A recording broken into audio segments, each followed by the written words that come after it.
Voilà, nous sommes chez Jo et Marie-France.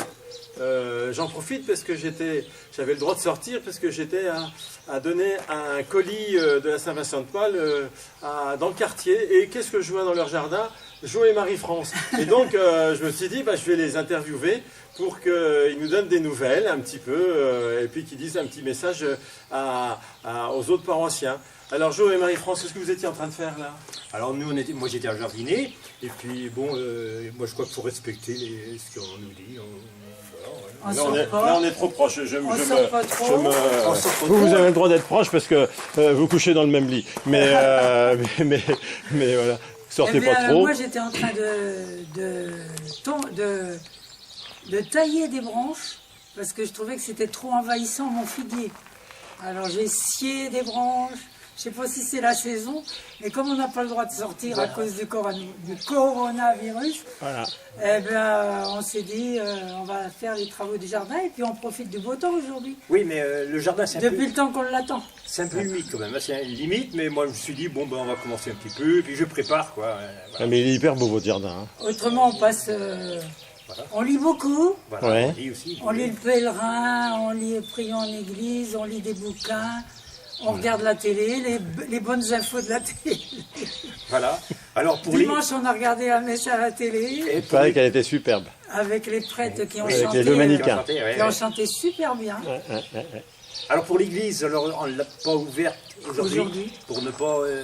Ah si, on peut l'ouvrir, les églises peuvent rester ouvertes, il n'y a pas de problème. Donc l'église d'Herbray peut rester ouverte, il n'y a pas de problème, pour que les gens, quand ils viennent faire leurs courses, ils peuvent passer juste 30 secondes, dire un petit bonjour au Seigneur, voilà, et puis après ils repartent. Moi je voyais ça, oui, dans ce but-là, mais je me suis dit, autrement tout le monde met les mains sur les poignets aussi. Alors moi, ce que j'ai fait, en tout cas à Saint-Nicolas, c'est qu'on a laissé les portes ouvertes. Et donc les gens rentrent comme ça, sans toucher les portes. Ah, voilà. Oui. Oui. Astucieux, hein? Oui, il faut qu'il fasse beau. Il faut qu'il fasse beau, c'est ça. Que cette semaine, ça va être formidable. Eh ben voilà, faut faire ça. Faut pas hésiter. Quand vous venez faire vos courses, passez un petit instant, saluez le Seigneur. Voilà. Ça fait pas de mal à personne, ni au Seigneur, ni à vous. Moi, je le fais tous les soirs. Eh ben oui, quand tu vas fermer la porte.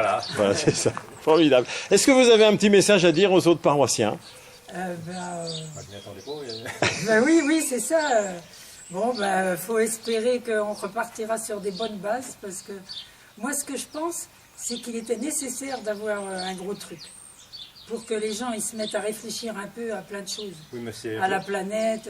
C'est peut-être un peu dommage c'est dommage d'en arriver là, mais... Voilà. Mais bon, moi j'ai quand même demandé au Seigneur que ça ne dure pas très longtemps, parce que, à tout point de vue, je ne dis pas pour mon point de vue à moi, mais pour tout le monde. Pour les commerces, pour les gens les entreprises. Et puis il y a des gens qui ont besoin de travailler, qui ont besoin de vivre aussi. Il y a tout ça. Mais bon, si ça pouvait faire réfléchir et qu'on reparte, sur des bases saines de solidarité, parce que là, il n'y en avait plus. Non. C'est vrai. Ouais. Merci beaucoup. Bon. Ah, tu veux ajouter quelque chose? Autrement, ce qui est un petit peu dommage, c'est que moi j'aime bien aller voir d'une porte à l'autre, des fois, pas tous les jours, quand j'ai 5 minutes, j'allais voir, par exemple, il est décédé maintenant, mais Rémi Moison. Oui. Bon, des gens comme ça, que je savais qu'ils avaient des problèmes, quoi. Alors un quart d'heure, on prenait un Perrier, je sais pas où, un verre d'eau, et voilà, moi, eh bien, ça peut être un message aussi à chacun de nous, hein, c'est-à-dire que on peut toujours téléphoner. Si on ne peut plus aller voir les gens, qu'on téléphone et qu'on prenne de leurs nouvelles. Voilà. Et puis quand on passe dans la rue et qu'on a une caméra, n'hésitons pas à filmer ce qui arrive. Merci beaucoup, Jo et Marie-France.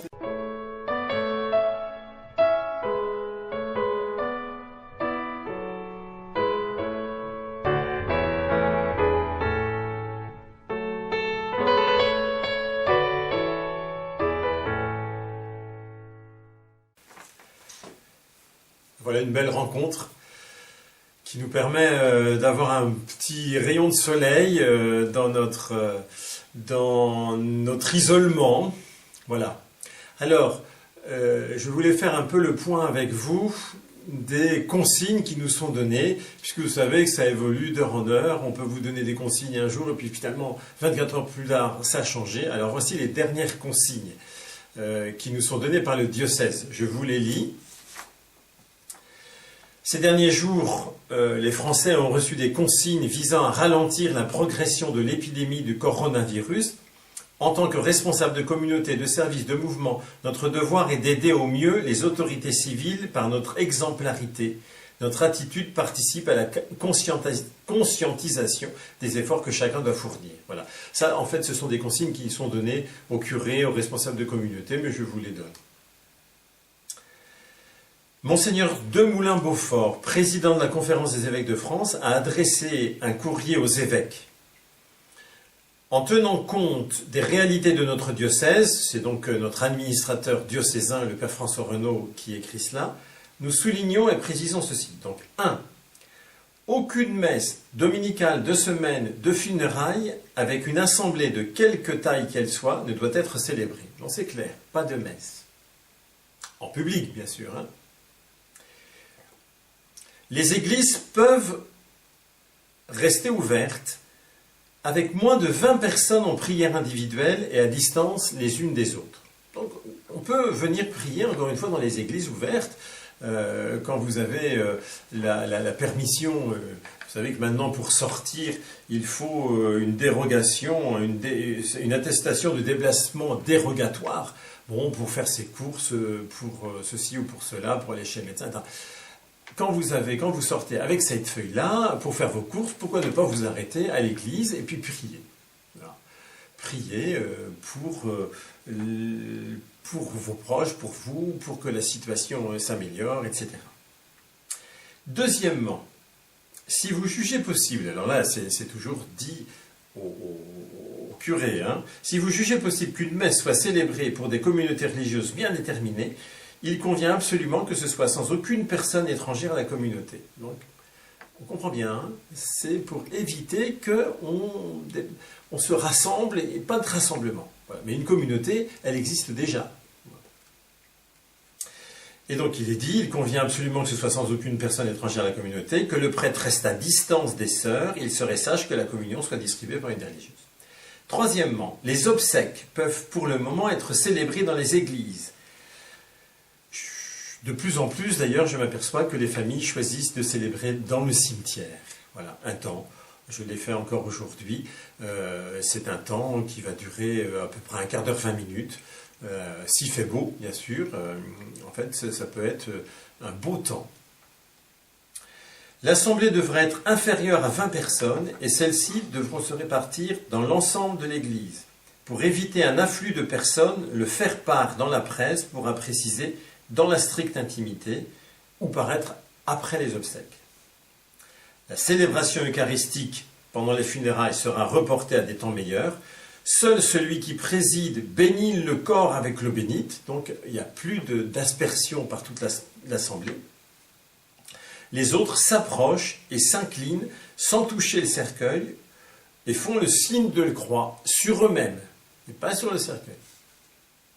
Pour la préparation, la rencontre des familles en deuil est autorisée, mais non obligatoire. On peut privilégier le téléphone en gardant les bonnes distances. La personne qui va à la rencontre de la famille doit se munir de la déclaration nécessaire, attestation de déplacement dérogatoire. Quatrièmement, la visite aux personnes âgées ou malades est aussi autorisée, en respectant les préconisations sanitaires. Le visiteur doit lui aussi se munir de la déclaration nécessaire, attestation de déplacement dérogatoire.